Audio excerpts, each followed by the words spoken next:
Beer's a lot clearer running out now, or the wort. And I'll go ahead and I got my hops prepped. And I'm not super anal retentive, but you know, just to help myself out. An ounce of Columbus, 2 ounces of Cascade, plus 2 of Amarillo. At Whirlpool, that's a 60-minute. And there's my 2 ounces of Amarillo for 10 minutes. Those are on hand and ready. And inside on deck, I've got a little bucket of sanitizer with my yeast packets and some tin foil to cover things up, and the hose to drain the boil kettle into the fermenters that are all prepped and ready to go, so that when I need them, they're there. I'm not sure when you can use the brewer's friend calculator, what the temperature has to be.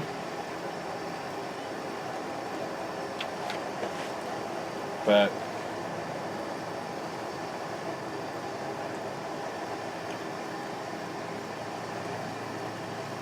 we're down to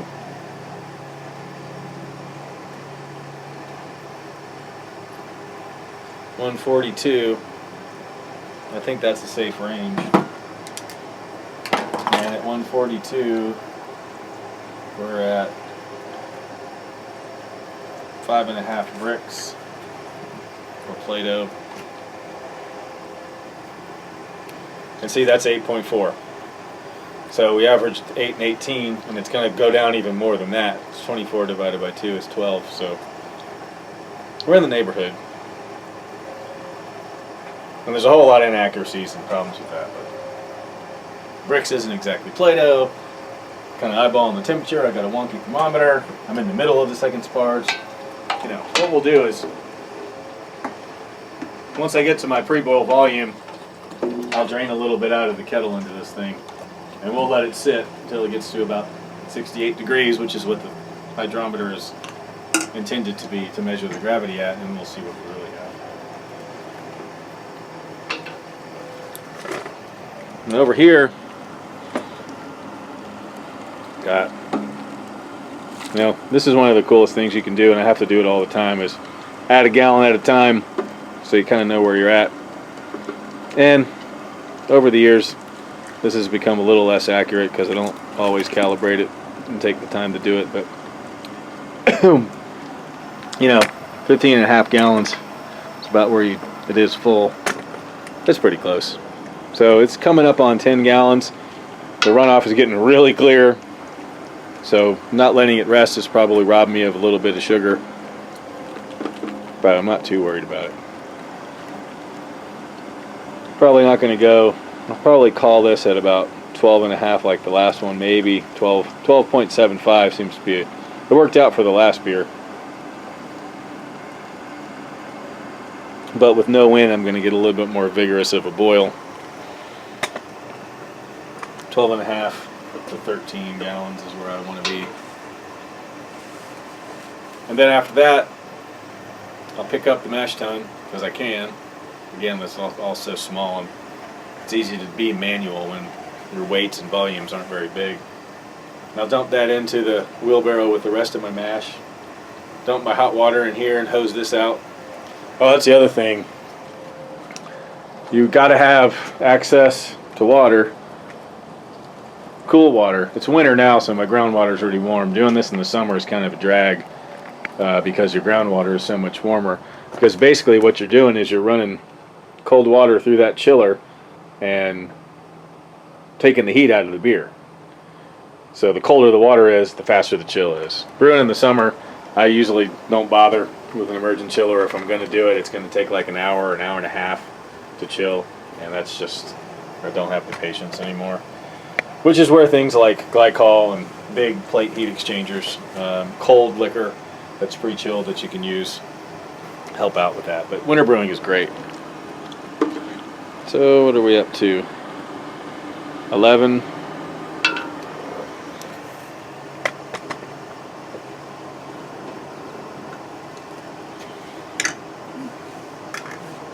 Get ready to move and wash my mash tun.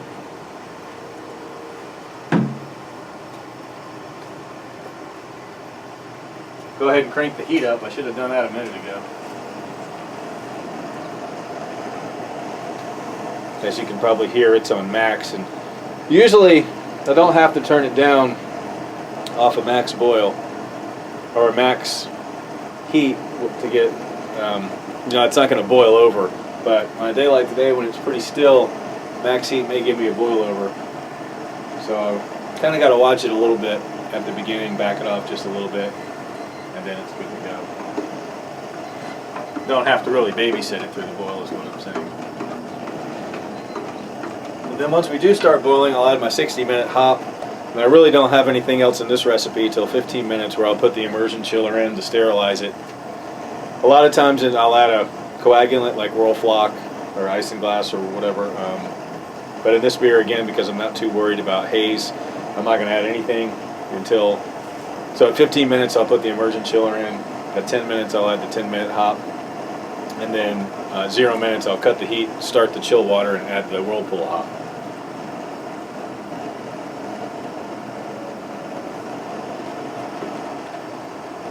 A lot of times I have a little device, 12.5 gallons or so, getting close. I have a little device that hangs on top with a bag that I can use to keep my hops out of the beer. But again, really not too worried about what gets into the fermenters. The last batch I didn't use anything. I'm not going to do that again. I'm going to end up with trub and hop junk hunks in my fermenter. I don't really care.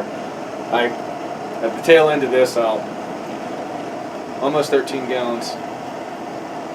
At the tail end of this, I'll put these fermentation tanks in a cold space at about 40 degrees. And that'll drop most everything out to the bottom. And then I use CO2 to push the beer out. And I can do really well to avoid getting trub into my keg. So I've gone real lax on trying to keep any of those fine particulates out until the last minute, because they're going to settle out anyway. That's 13. I'm going to call it.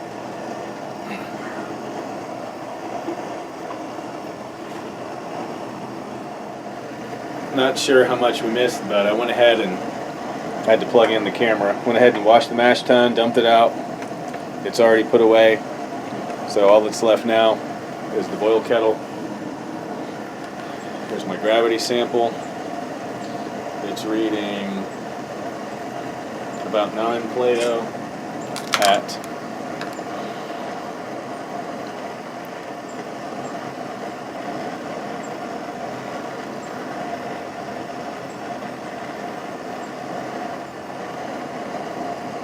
144 degrees, 12.4.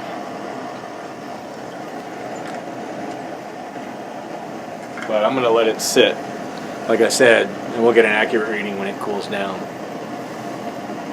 As far as the boil, 13-gallon pre-boil volume, like we said. I just stirred it, so it's still moving around in here.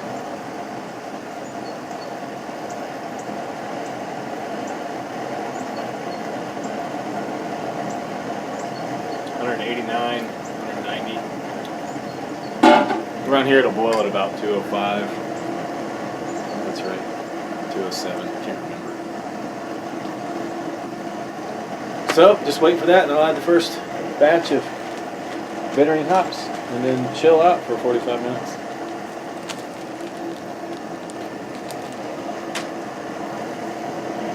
Oh, another thing I did you can't see, because I went ahead and changed out my propane, put the fresh tank on. I'll use the other one on my grill till it goes dry.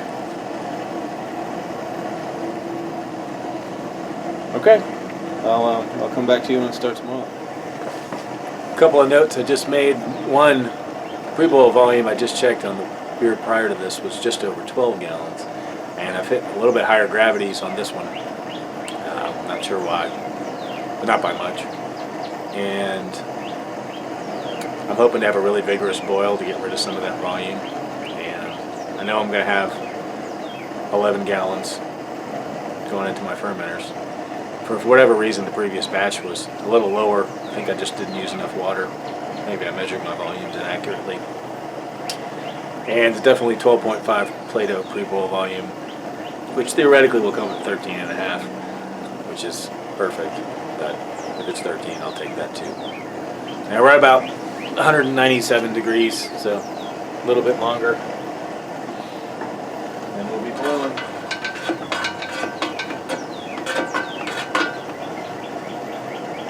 And that's definitely a homebrew shop. One that I've probably had for 20 years.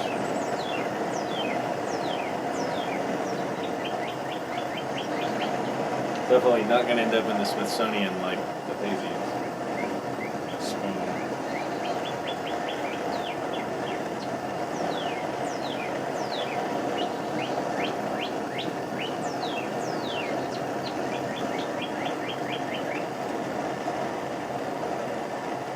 Still not 200, and the watch pot never boils. And just a note, since I said Papazian, I read him first like everybody else, or like a lot of people did. And, you know, sometimes I think it did me more damage than good. I didn't learn a lot from Papazian. I didn't learn a lot from extract brewing.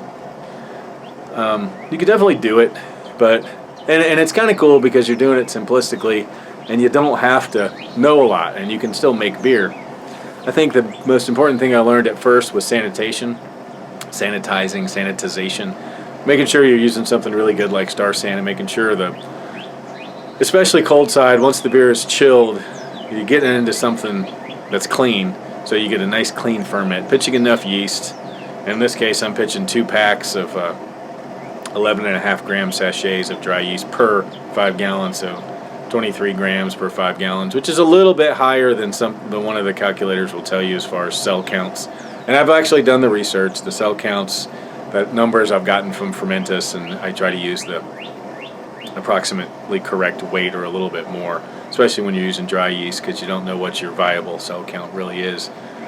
You just have an estimate from the manufacturer. So using enough yeast, making sure you're sanitized. But I really didn't learn about beer till I switched to all grain, which I did pretty quickly, and read How to Brew by John Palmer and Zanishev and Palmer's Designing Great Beers, or no, Brewing Classic Styles, and then Designing Great Beers by Randy Mosher, maybe? I don't know. Those 3 books really taught me what I know about, at least the knowledge necessary to make beer, and then it's just experience.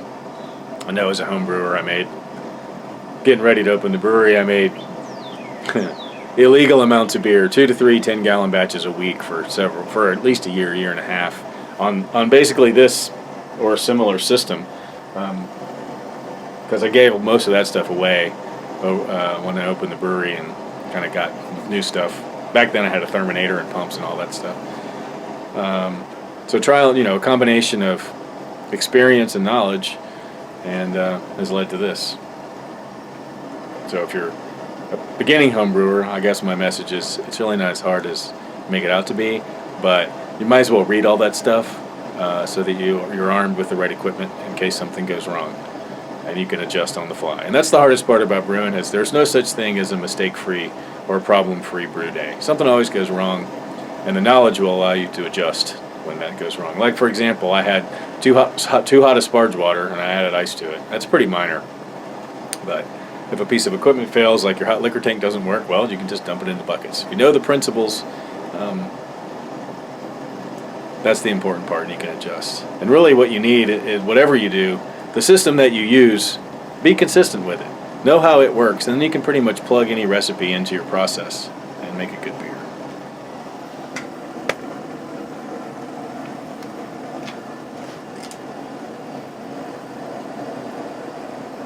My process might be frugal, and it might be messed up. A lot of brewers out there probably think I'm a moron and an idiot, and that's fine. But it works.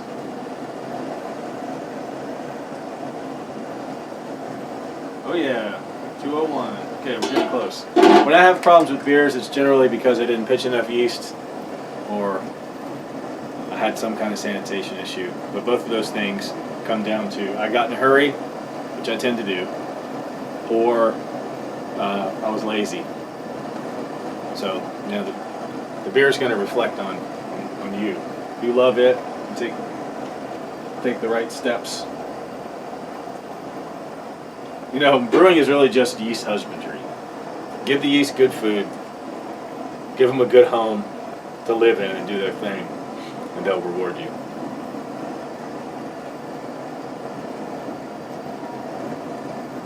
We're real close. And I've done that. I've got 2 sanitized thoroughly sanitized, cleaned and sanitized fermenters waiting. I've got a healthy pitch of healthy yeast. I'm giving it good nutritious work, probably more nutritious than most because I haven't filtered anything out of it. Fresh hops, fresh barley. Oh, and for the record, this will get dry hopped with 4 ounces each of Mosaic that I haven't opened yet at the brewery. It's the freshest hops I have. And really in a beer like that, it's going to get dry hopped pretty seriously.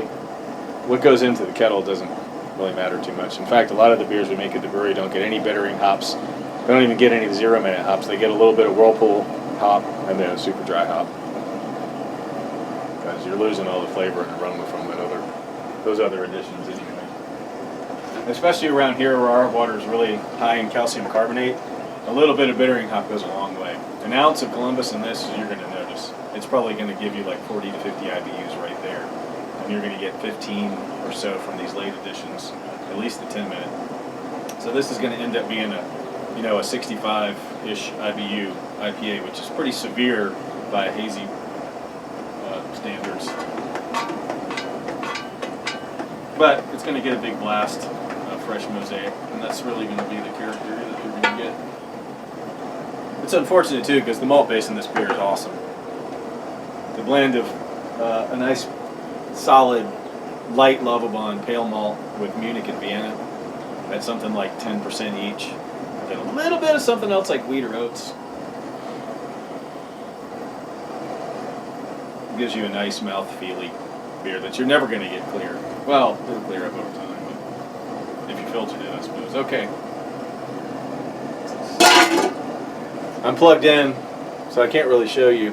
The camera's battery's dead, but I'm plugged in. But I'm just starting to boil. I'm going to watch this for a couple minutes just to see what it's going to do, as far as whether or not I might end up with a boil over, and whether it's something I'm going to have to babysit. A lot of what I do is just sort of keep the foam broken so that it doesn't form a layer on top. A lot of times I'll use a squirt bottle, but for now I just want to sort of get it hot and see if it's going to get even hotter or if it's going to level off there. Luckily for whatever, this system with something like 13 gallons and the BT output of this burner and this typical flow of a propane tank that's full, I don't run into too many problems with boilovers unless I put the top on, which I'm not going to do. And we're looking at, for a brew that started about 10:30, it's almost 1. 11:30, 12:30. So it's been almost 2.5 hours, and I'm boiling. So I'm going to call this starting. Here's my 60-minute edition of Columbus. There's nothing better than the 5 minutes while all that volatilizes. Unfortunately, it's leaving the beer, which is why we do all late hop editions nowadays at lower temps. So I'm going to call that boil starting just to round it off at 1250, which means I don't really have anything to do until about 45 minutes from now, 1:35. The chill goes pretty quick. We'll be done a little after 2. If it's 2:30, there's 4 hours.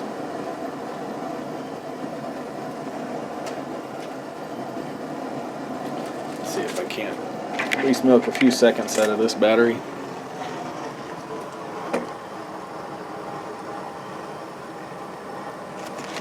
Oh God, it smells good.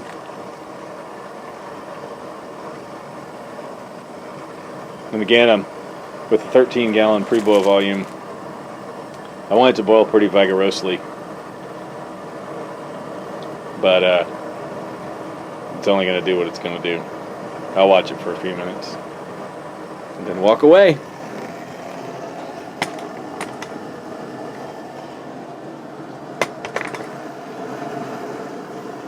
"15 minutes to go.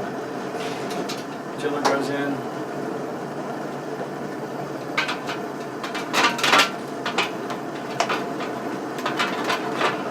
Got all this figured out, so everything's away.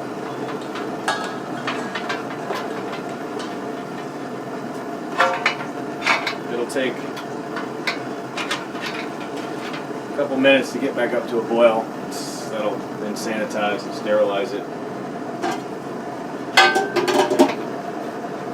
Put the top on to speed that process up, and then the 10-minute hops can go in.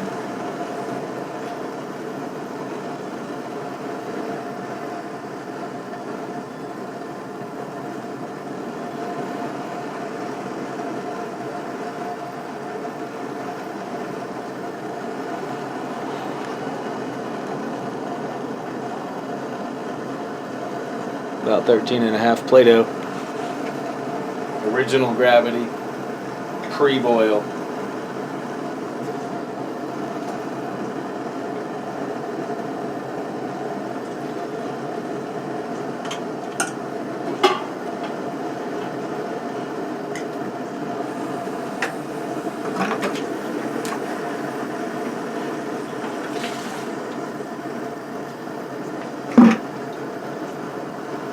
Sanitize this with a whirlpool.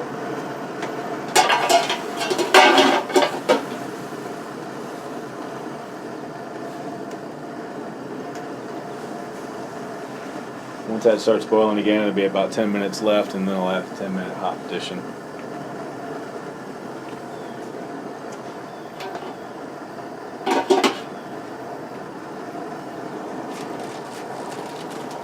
Which is 2 ounces of Amarillo.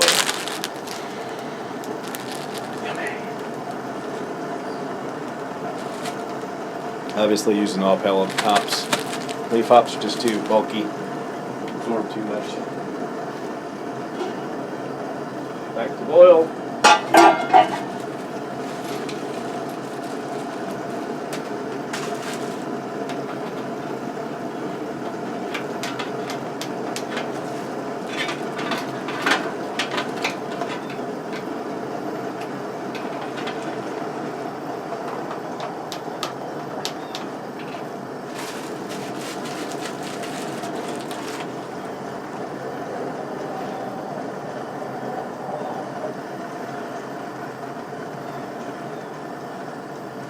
Ten more minutes, knock off the heat, turn on the chiller, and add the last hop addition.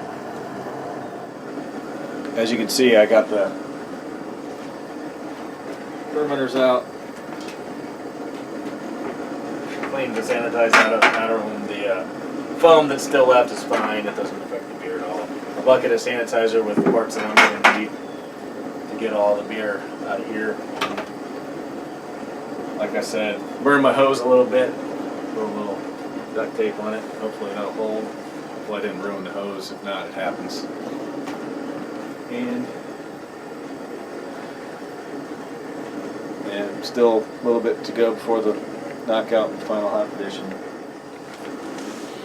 10 minutes, what's up? Last hops, heat off. Heat off. Gas off.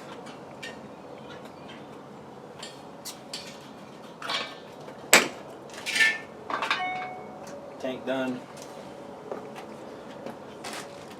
Water on. See how much my hose leaks.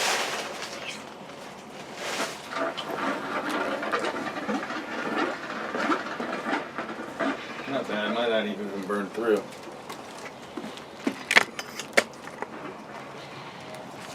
What's up? So water's going this way. So I'll stir anti-clockwise a little bit to get it going against the grain. My sanitizer bucket's down here.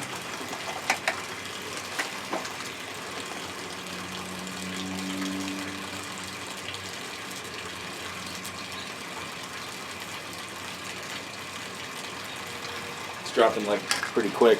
What's interesting about this immersion chiller is beer's going to cool more and more from down here. Cool faster down here than up here. And I don't want to, once I'm done with the whirlpool blast of these hops, I don't really want to agitate the beer too much.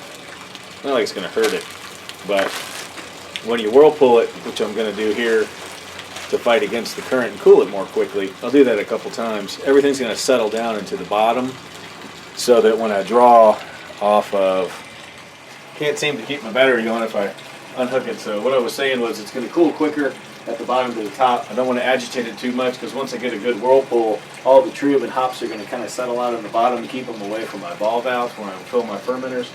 But what I'll do is I'll go ahead and basically just stir it. It's going to create a whirlpool, but it's also creating the opposite gradient of the beer against the immersion chiller, so it'll cool faster. And with the groundwater being at about 50 degrees or so because it's winter, it's going to chill pretty quick, maybe 20 minutes.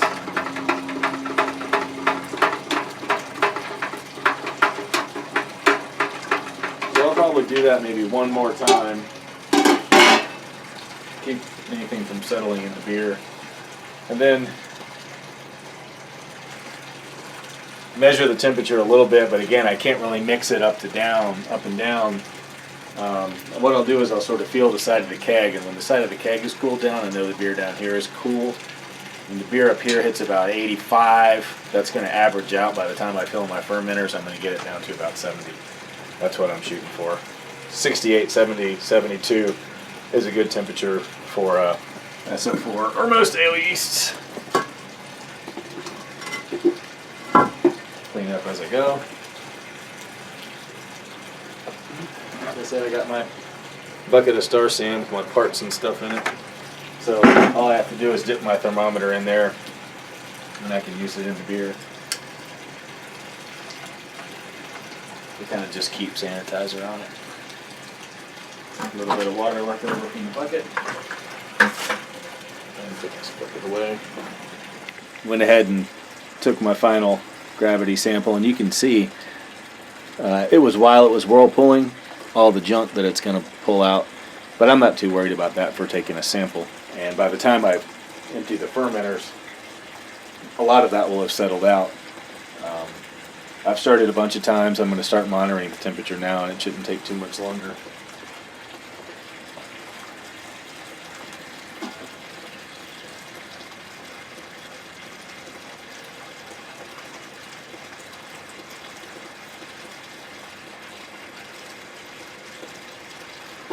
Still 100 degrees, and that's at the top.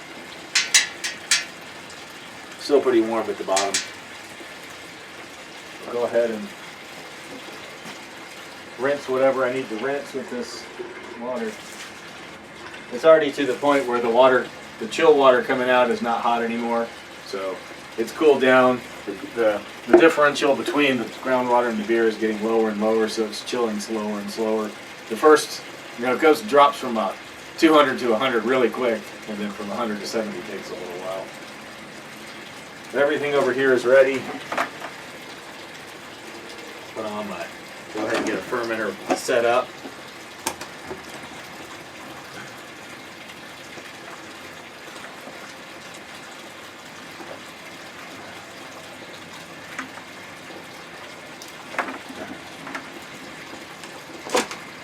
Keeping everything in the sanitizer.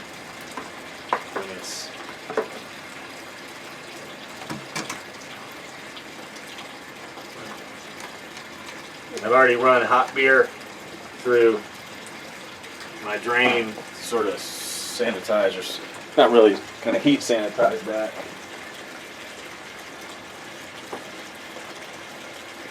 And of course I realize none of this is beer yet. It's all just work.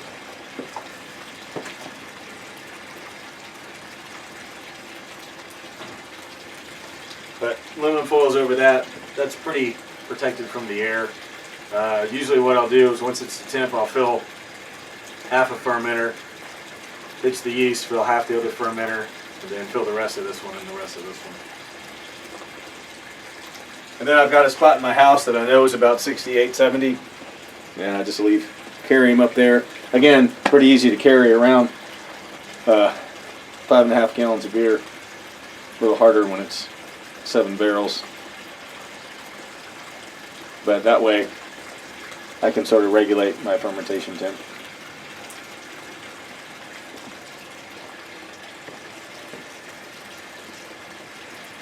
summer it's a little different, but I usually just like to find a spot that I know. I'll even monitor that spot in my house to see what temperature it's going to be over time. Still pretty warm up here. Still pretty warm at the bottom. I'll probably give it about 10 more minutes. While we wait, I can do a quick check on the gravity.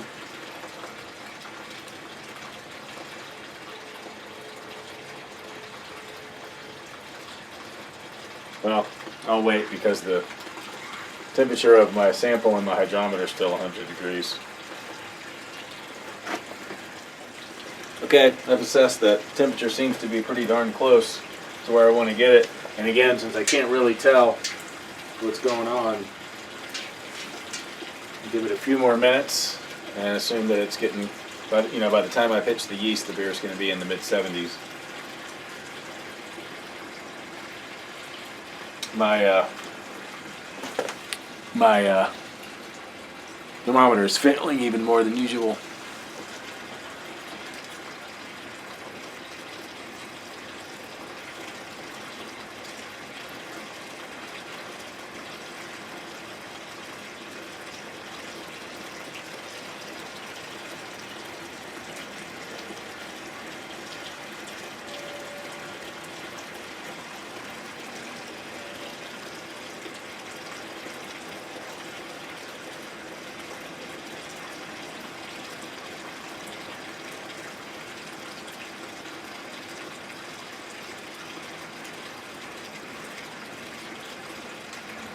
Looks like 78 at the top. Water off. Beer should be good and settled.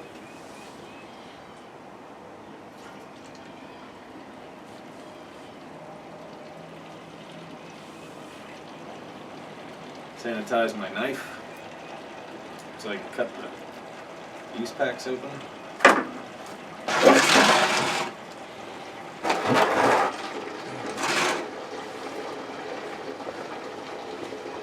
Take the chiller off. Take the chiller hose off. Pull the chiller out of the kettle. I'll use the hose in a minute to rinse the kettle out.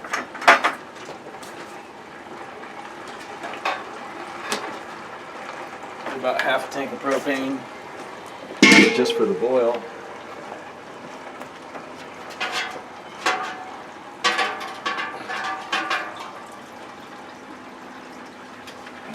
Also hose this off. Like I said, fill this about halfway. Some of my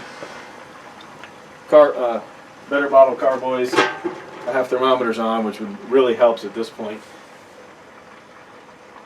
Probably 75, maybe a little higher. Not ideal, but close enough.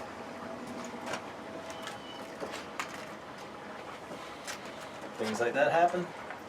Don't get the sanitizer. Put it back on.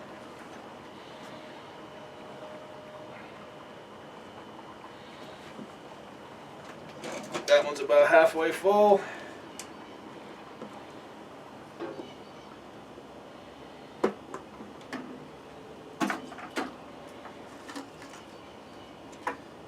Some people may get worked up about this. I don't think it's a problem. Theoretically, you could pick up some airborne microbes anytime the cold side is open to air, but it's a risk I'm willing to take.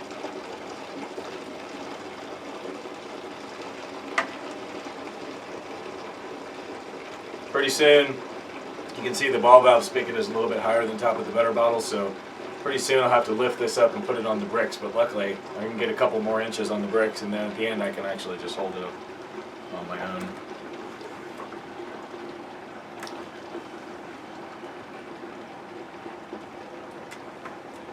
I'm going to call that okay and get the yeast ready. Find my knife in the sanitizer bucket without cutting myself.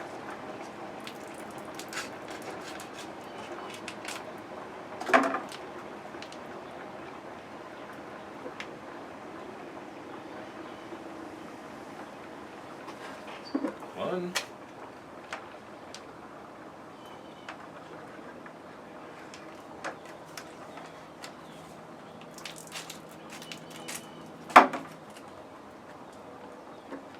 Some of the yeast, as it's falling in, sticks to the side, so the next time around I just use the beer to kind of wash that out.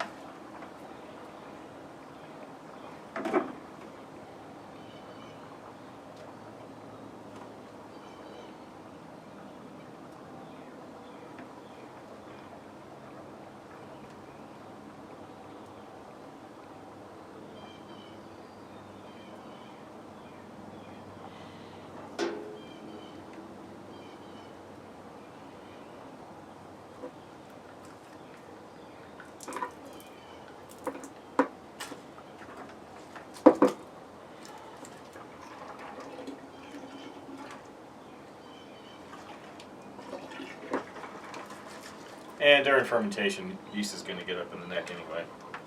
No big deal.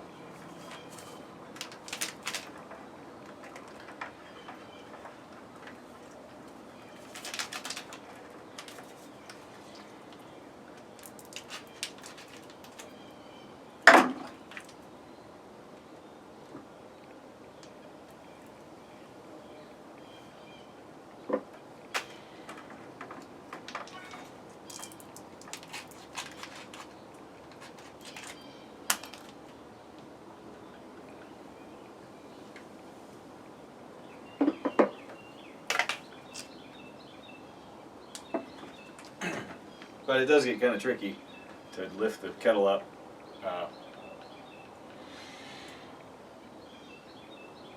without those hose coming out of the ferment.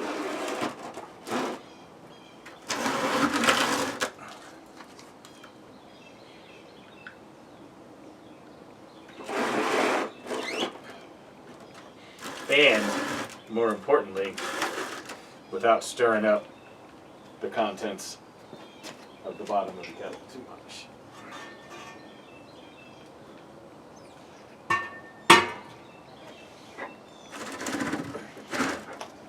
But not impossible.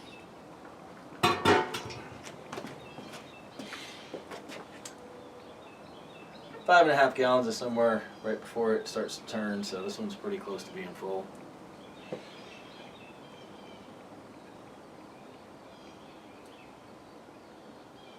If it wasn't going to get dry hopped, I wouldn't worry about it too much, but I need all the volume I can get.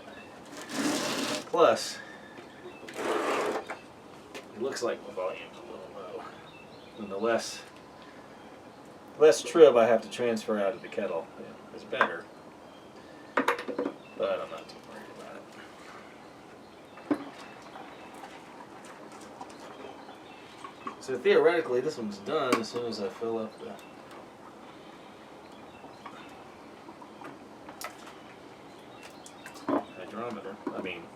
airlock. I'm sure all the yeast is good. Oh no, I don't want to go upstairs. And it still feels like it's in the low 70s just to the touch. While that fills, throw my yeast paper away.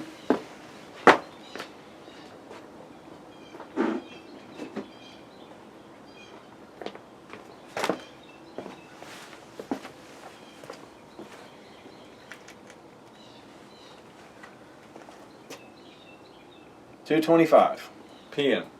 Started a little after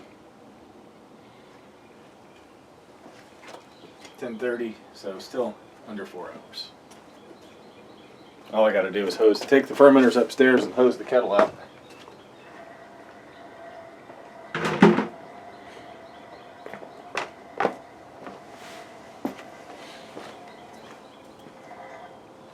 So I've hit the bottom of the kettle so I can tilt, and I'm still not pulling anything nasty, which is good. But I had a lot more boil off today. I guess maybe it's not as humid, I'm not sure. But I lost a lot more volume in the boil than usual. It's always variable. That's why it's kind of hard to be super consistent at home. There's always some variables you can't control. Or maybe you can control them, I just don't.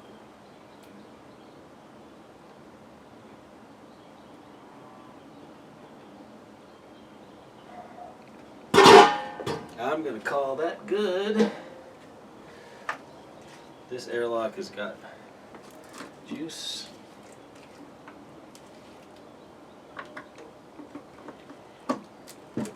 Get all that yeast hydrated.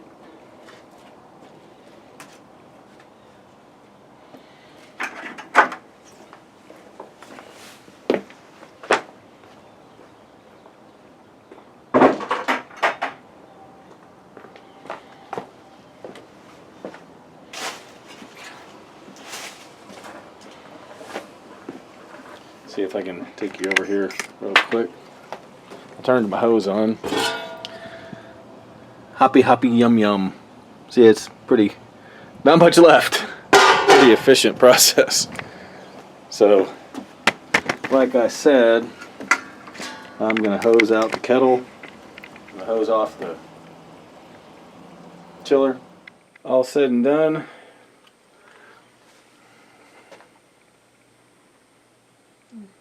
Can't see, that's almost 14 Play-Doh.